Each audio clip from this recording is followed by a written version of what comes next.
You're now listening to the second installment of Felix firing off from afar for the flyover. And we're going to begin this one with a clip from a talk delivered by Cornel West, in which he poses and grapples with the question of what it means to be human, and I think it's really interesting where he goes with it. Our English word human derives from the Latin humando, the Greek vico. Pivotal European philosophers in the new science always begins with humanities, humility, humanity, all deriving from humando, which means burying that we are these creative organisms transacting with environment on the way to death, on the way to burial, unless we out for cremation. So the fundamental question I always begin with, the existential query, is what does it mean to be human? What does it mean to be a featherless, two-legged, linguistically conscious creature born between urine and feces? That's who we are. Came by cesarean section. They all reminded us at this deep human level that each one of us emerged in the funk of our mama's womb. The love push that got us out. It was a bit bloody down there. Maybe a little stinky, but we won't get into that. But it has everything to do with wrestling and what it means to be human, where there's love there, there's freedom there, there's even joy there. And it already cuts against the grain of a superficial culture obsessed with stimulation and titillation. The cultural superficial spectacle where people so obsessed with title and wealth and position, they are almost threatened by the deep existential questions of what kind of person are you really? Indeed. And so I think the significance of emerging from the funk of our mama's womb and thinking about the love push that got us out, as it were, is worth reflecting upon. And I'll maybe touch back on that again in a minute. But I would like to point out first that I would focus less on the culture of stimulation and titillation that West emphasized. Now that's real, but much like notions of consumer culture, it can become a kind of victim blaming that one ignores. Capitalism doesn't care much about actual consumption, cares much more really about realizing value on the market through commodity exchange and purchase, with the special commodity, money, now frequently in digital form. And two, that ignores the differences in purchasing power between classes in society, downplaying wealth differentials and the different consumption patterns enabled or disabled by those socially stratified differences in money power. And the disparity is pronounced even among those assumed to be equal. But back to West and the love push. So I think the importance of it, for one, is that it cuts against the grain of the prevailing ideology of atomizing self-interested individualism. You know, the worldview that seems to suggest we all just popped on the scene magically as self-made beings ready to calculate and maximize our own self-gain, focus on individual responsibility as we're supposed to, and divorce our own consciousness from the rest of the world and people shaping us, and the contradiction-riddled repeated practices that make for social structures and structural oppression that we live through. Now, there's an individualizing of structural issues at the ideological level, I think, that very much relates to this. And so there are two articles on the Flyover InfoShop website, flyoverinfoshop.org, that level critique of the professorial class. And now, just to give you an example of what this might mean, there's an article also at Al Jazeera America that was published a while back, authored by Malcolm Harris. He's commenting on how University of California, Berkeley professor Wendy Brown, who happens to be a prolific critic of the current phase of capitalism, neoliberalism, ironically, she had sent an email out back in 2009 complaining about protesting students engaged in a bitter fight, actually, against a 32% pending tuition increase. And Brown had said in that email she felt like we're dealing with 10-year-olds. And Harris had this to say in response in his Al Jazeera America article. He wrote, "This attitude is symptomatic of faculty members who are too cowardly to stand in solidarity with the people who make their work possible. It's easier to whine that demonstrators aren't doing it right, or to propose resolutions about police brutality from the safety of the academic senate, than risk anything of their own. Such people clearly have nothing to teach about labor struggle. They have more in common with the right-wing cartoon of radical professors who preach Marx during the day and return to their houses in Berkeley Hills at night to sit below and complain about their gardeners."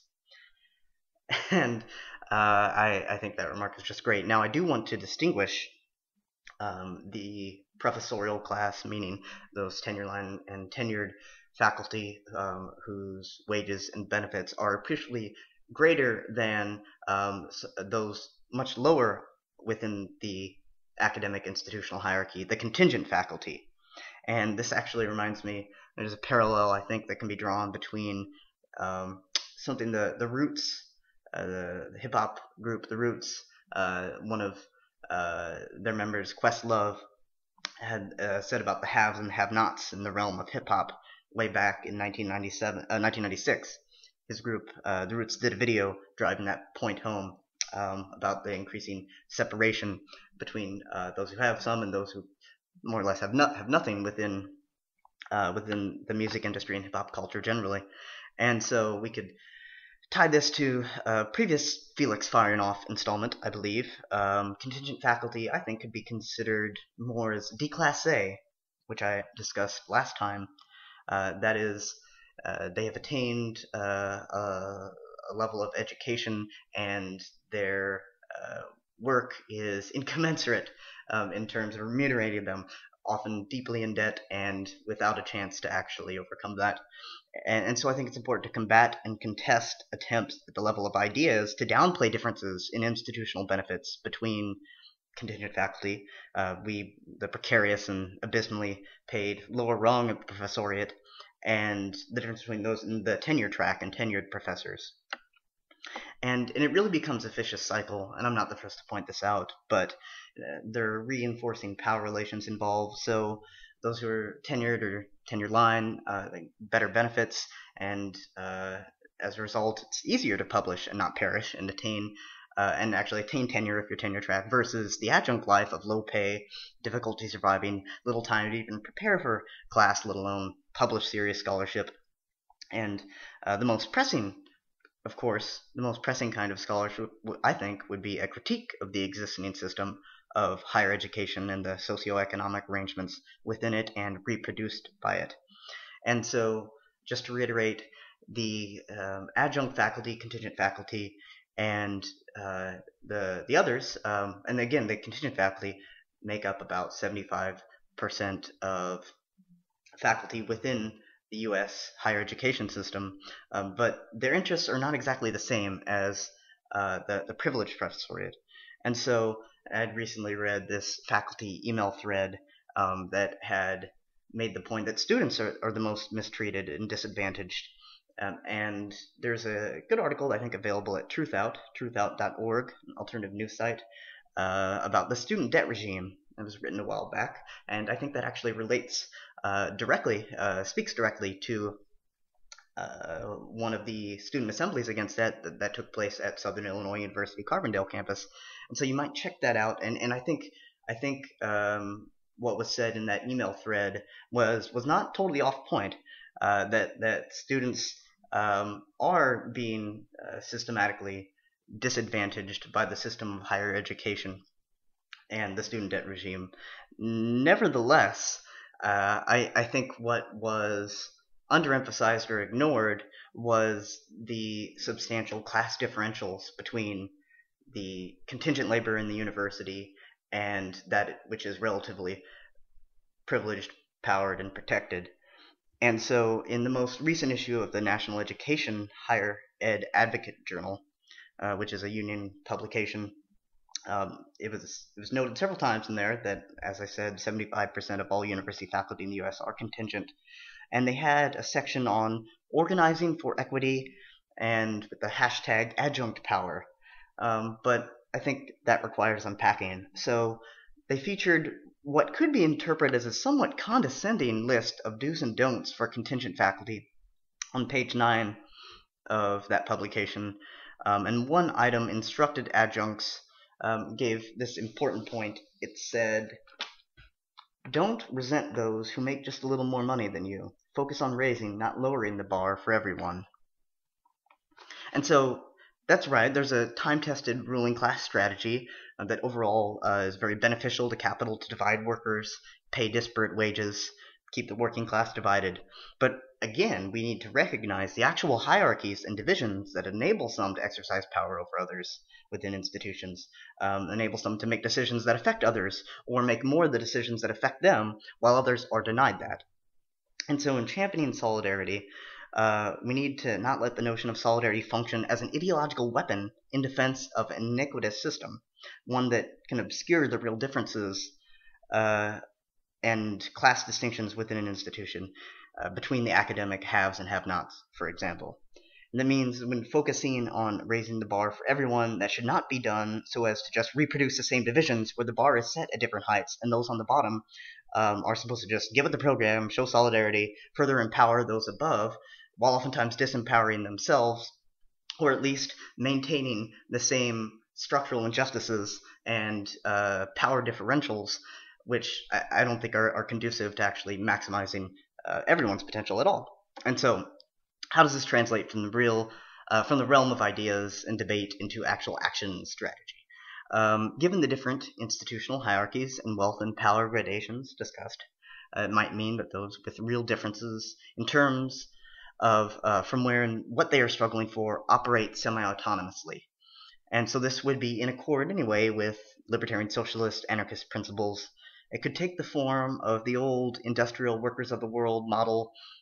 So if the early 20th century anarcho-syndicalist organizing can't be transplanted into today's anti-capitalist struggle without serious modification, as Felix fired off last time, perhaps there are significant anarcho-syndicalist precepts and IWW practices seriously worth adopting and adapting to revitalize much-needed struggle within the present-day context of intricately hierarchical divisions of labor, with divisive degrees of differing empowerment and within the context of still pervasive low-wage precarious labor.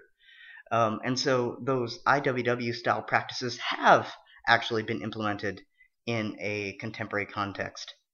Emmanuel Ness, scholar, edited a book, New Forms of Worker Organization, the Syndicalist and Autonomous Restoration of Class Struggle Unionism, which has an excellent, compelling, and eloquently written chapter by a former fast food worker and organizer, Eric Foreman, titled Revolt in Fast Food Nation, The Wobblies Take on Jimmy John's. And Foreman describes how he and coworkers at a Jimmy John's in Minnesota fought back in the class war through direct action on the shop floor, and by focusing on empowering everyday workers in the struggle to take affairs into their own hands. Very anti-bureaucratic. And one section in the chapter titled Solidarity Unionism, very apropos, recasts the notion away from that bureaucratic and top-down acceptance of existing power relations and toward something far more promising. And an excerpt that I'm going to read underscores the point. And so Foreman wrote that the central tenets of solidarity unionism are simple. The power of the union comes from solidarity among workers and their ability to take action to fight for their demands. You don't need union recognition or even a majority to win gains from the boss. In practice, IWW solidarity unionism campaigns have three major hallmarks. First, IWW organizers almost always work in the shop they are organizing. We don't rely on professional organizing staff. This means that the experience and know-how gained through organizing remains embedded in the working class. Second, while most unions simply ask workers to sign cards or vote in an NLRB election, we focus heavily on developing our co-workers as leaders with a high level of involvement in the campaign, with the goal of unleashing workers' most powerful weapon, shop floor direct action. The union is active on the shop floor every single day, shoring up confidence, addressing fears, and building solidarity among their co-workers in order to organize a guerrilla war of small-scale actions against the boss over shop-level issues. Third, In IWW campaigns, the organizing committee of workers calls all the shots, rather than union officers, staff, lawyers, or PR consultants. These differences may seem minor at first, but they have profound implications for the kind of movement we are building. By building a union run by workers, IWW organizing prefigures a world where power is in the hands of workers. History set the stage with the rise of a massive and massively exploitative fast food industry, a bureaucratic labor movement in retreat, and the stirrings of a renewed industrial workers of the world. Now the drama only waited for someone to act. And act they did.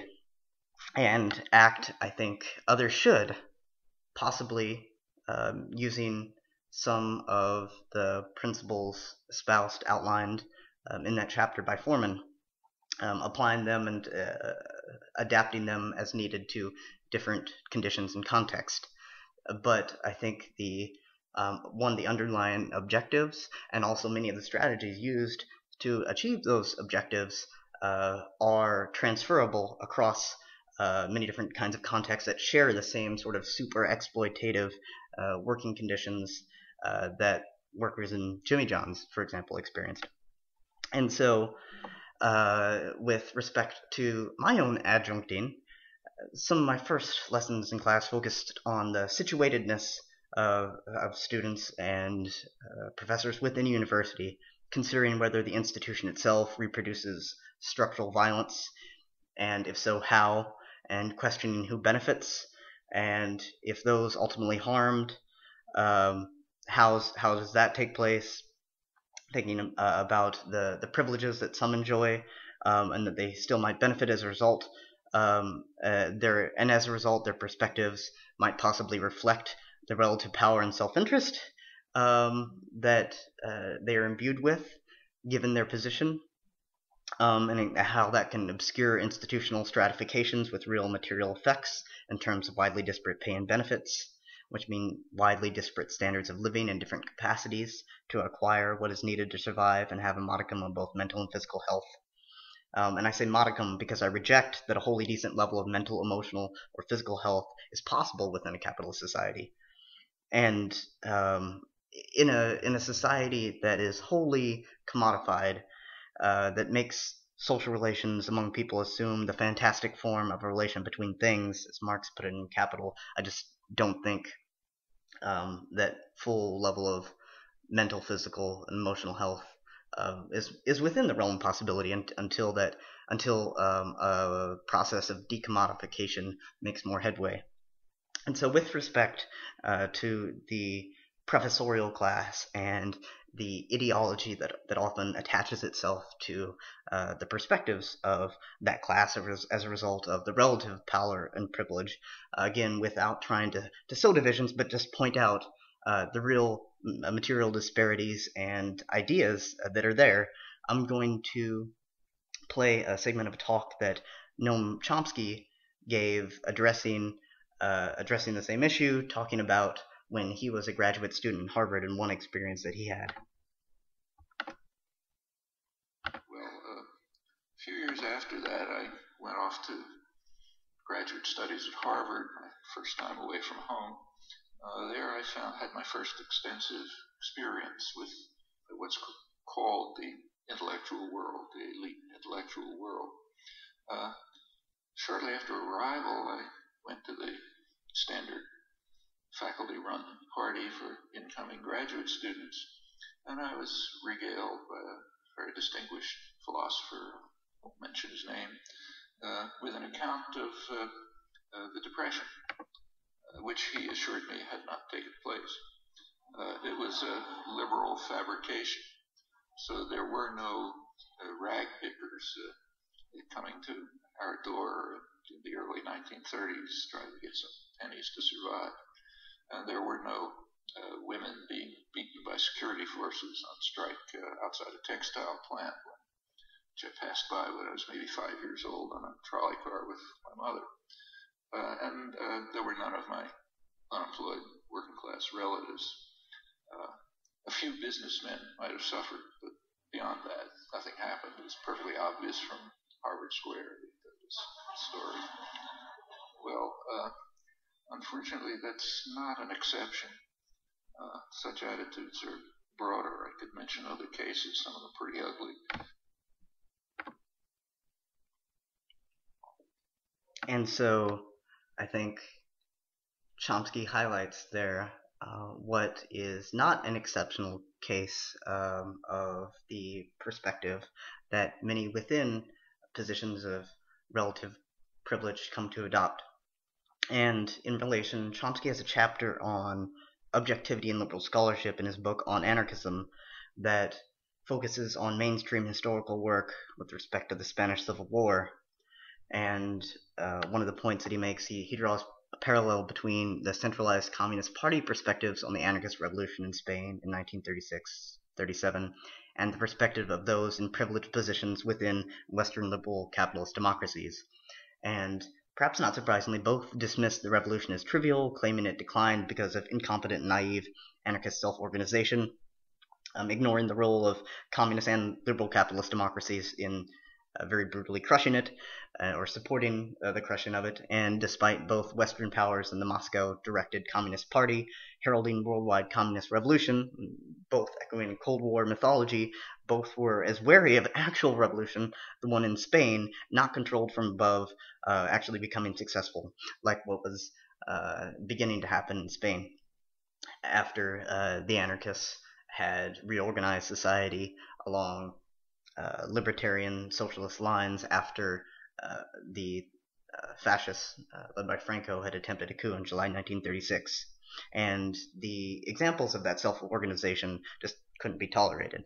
And so in that text, Chomsky faults liberal scholars, one in particular, Gabriel Jackson, who was an award-winning historian that wrote about the Spanish Civil War. He faults Jackson, among others, for professing objectivity, but then being anything but objective in their scholarship about something like the Spanish Civil War and the Anarchist Revolution, for example. And now, of course, the notion of objectivity itself is perhaps problematic. I think we could do with the dialectical understanding that Chomsky doesn't really advance. Just to the point, Paulo Freire, who was a proponent, seminal figure in the field of critical pedagogy, he wrote in his perhaps most famous work, Pedagogy of the Press, that the radical is never a subjectivist, assuming personal closed ideas. For him, the subjective aspect exists only in relation to the objective aspect, the concrete reality, which is the object of his analysis. Subjectivity and objectivity thus join in a dialectical unity, producing knowledge in solidarity with action, and vice versa. And so I think from our perspective as humans in and of the world, I think it's important to assume that dialectical relationship that we have with the objective reality. And we need to, I think, buttress Chomsky's analysis with these dialectical considerations.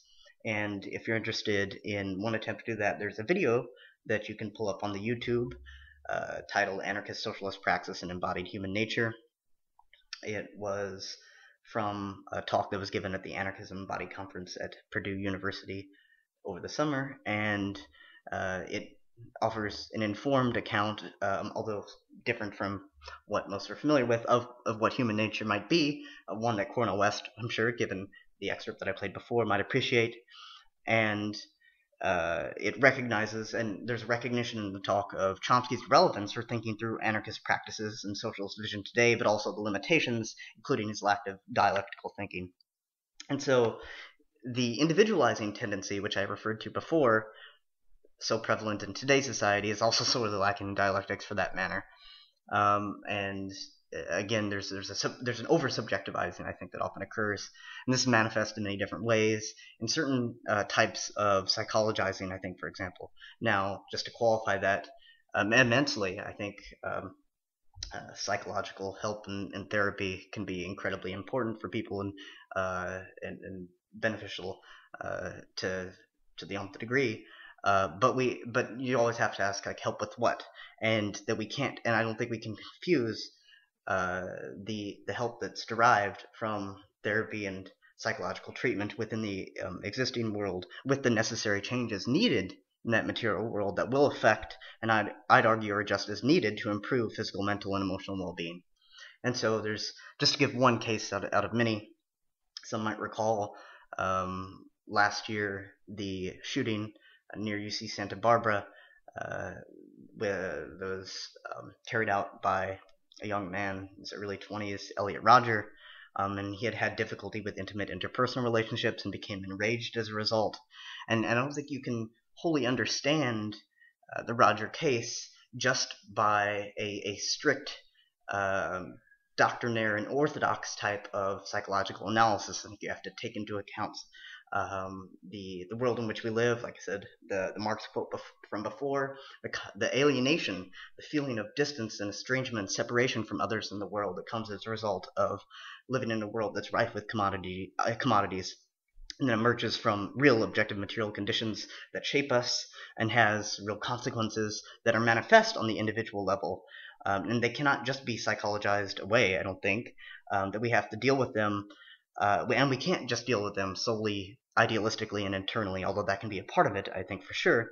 And we need to recognize that thought patterns that we have of the world doesn't affect, or that we have to recognize that our thought patterns with respect to the world are interacting dialectically with the world that we experience. There's a dialectical relationship between our mental schemas and the conditions within which we find ourselves, and sometimes recreate and also change.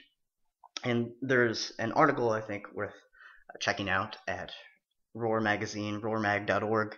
Recuperating Marcuse Against a Culture of Cruelty is the title, and it deals with the Elliot Rodger case and provides some of this more thoroughgoing analysis and focus on the role of organizing different types of organizational forms and social relations to reintroduce something like sociality against that individualizing tendency, and consider how someone like Rodger could be shaped differently as a result of an active attempt to cultivate different types of social relations that are non-commodified and non-hierarchical and not as rife with the power relations as those that predominate today. And then think about how that can be used to overcome, how those different types of social relations and organizational forms can then be used to begin overcoming oppressive and alienating systems. And so focusing on the individual aspect without taking into account our embodied being in the world that gives rise to consciousness. And again, I would point out that consciousness is always consciousness of something, the world and ourselves and relations within it. And when we think about it like that, something like critical consciousness takes on more significance, I think, and actually refers to something more than just a mental state, or solely mental state. It doesn't divorce it from the world. It's actually practice, theory, and action united. And so we have to be aware of the lighting, the structural violence that has real physical, mental, and emotional effects that's often engendered by that kind of individualizing and internalizing tendency that I've been trying to open up here. And so that individualizing also occurs, I think, within the larger university. And we'll take Southern Illinois University, Carbondale, for an example. And this is just one very minor element of it, even arguably tangential, but the SIU Financial Aid Office, for example, has started including a PS on their email messages, which reads, PS, did you know that SIU has a new Saluki sense with the S's on Saluki and on cents spelled with the $sign. A Saluki Sense program to help you manage your money. Create your own personalized Saluki Sense account today through iGrad, an online money management tool! ! Available through SalukiNet on your My Career tab. Thank you. And so again, individualizing social and structural issue there, at least in part, the commodification of education and the concomitant structural violence of student debt par excellence are really brought to the fore, I think, in that email message. And fiscal responsibility is depicted as something that exists at the individual level, and that's propagated in mass by SIU's financial aid folks, and that will fix the problem, as if it's an individual problem alone. And if you manage your money better as a result, which, hey, maybe you'll be one of the few people who are able to do that, then to hell with those who aren't as financially savvy, because of course that's a legitimate criteria for deciding who should have a decent life and who should be able to acquire what they need for in order to survive and be able to do it far easier than others. And so that's the ideological baggage that I think comes with seemingly meaningless addendums like that. And so who would be the ones to ally the kind of structural violence that is very much wrapped up in the different power relations that we've been describing, and also within the different kind of messaging, and the atomizing, individualizing frames that we're bombarded with. And so I think institutions, for one, that are wrapped up with finance capital, for example, at universities, and I think we just I just offered some evidence of that, and then also perhaps a class that I'd mentioned before, the professorial class. And so why might that be the case? And I don't want to suggest that it's the case for everybody that has assumed that position, but nevertheless, I think it is recurring and something that is worth identifying, and it's significant enough to think through. And so, again, why might it be the case? Well, in Marx's text, The German Ideology, he has this line about how when the division of labor was first introduced in society, separating manual and mental labor, that consciousness could then really flatter itself, that it was something over and above the material. And elsewhere in that book, The German Ideology, Marx levels this critique of anarchist Max Stirner. And I think Cornel West, in his book, The Ethical Dimensions of Marxist Thought, provides a really, really good summary of it. And so, as West describes, and you can read Marx's German Ideology for this as well, Marx and Stirner both rejected the notion of an autonomous philosophy and ethics, but then they disagreed sharply. So for Marx, the alternative had to focus on the dynamic character of human activities, the interactivity of humans in the world, sedimented with social needs, personal interests, cultural beliefs, etc. And Marx critiqued Stirner, West explained, for equating human activity with fleeting states of the mind, downplaying the physical and social changes taking place within individuals. And Marx argued Stirner's notion of the ego and its ownness were ideological, that is, theoretic ideas historically and socially situated, rooted in and reflecting the pervasive perceptions and behaviors of a particular group, the petite bourgeoisie, which Marx said Stirner was a part. And so we could think about how this might relate to those within positions of relative privilege within the university, their historical and social situatedness, and how their perspectives are rooted in that and perhaps reflected sometimes. And, just to qualify again, the separation of the material from the cultural, or the material from the psychological and mental, I don't think that's a firm dichotomy at all. Again, I think a dialectical understanding is key, and even maybe beyond that. So, for example, Marxian theorist Raymond Williams, and several decades back, then also more recently, Marxian media theorist Christian Fuchs, like to point out the materialism that exists within culture. And so, for example, culture is always produced by human doing. Ideology is also often always produced by human doing as well. And it's often alienated human doing in the form of abstract wage labor. And cultural production is usually dependent upon super-exploitated labor to extract the minerals and assemble technologies needed to generate culture and cultural artifacts in the new mediated social sphere. And so you can't extirpate materialism from culture, though it's hard to extirpate the rigid and ideological self-serving idealism from certain classes, I'd add.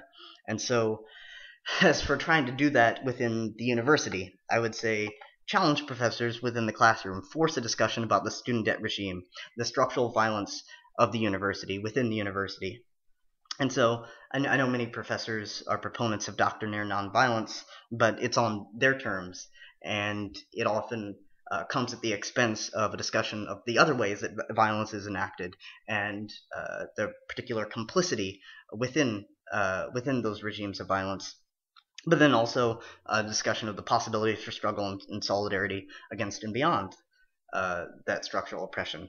And so you can also ask teaching assistants and contingent faculty, those without tenure and those that aren't tenure line, not just about their conditions, but their working conditions, but about, well, what could be done to address those conditions through direct action by them and whoever else might actually be interested.